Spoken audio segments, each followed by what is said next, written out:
Məhəmməd Füzulinin söz qəzəlinin məzmunu ilə bağlı uyğunluq müəyyən edin. Burada məzmun sözü varsa burada diqqətli olmalıyıq. Əruz vəznində rəməl bəhrindədir. Bu məzmuna aid deyil, formaya aiddir. Biz bilirik ki, əruz vəzni, rəməl bəhri, qafiyə quruluşu bunlar formaya aiddir. Müəllifə görə çox danışsan da qiymətli danışmalısan. Xeyr, müəllif deyir ki, sözün hörmətli, dəyərli olmağını istəyirsənsə, miqdarını az elə. Çünki çox danışmaq insanı hörmətdən salır. Bu yanlışdır. Yanlış yazılıbsa, elə bunu düz götürürük. 3'e baxırıq. İnsan iftira və böhtanları özünə yaxın buraxmamalıdır. Fikri vurğulanır.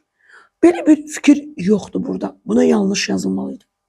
Şairin fikrincə, şiir yazanın söz ehtiyatı çox olmalıdır. Belə bir fikir yoxdur. Yanlış yazılmalıydı.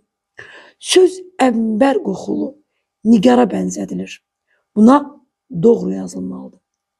Cavab 2 olmalıdır.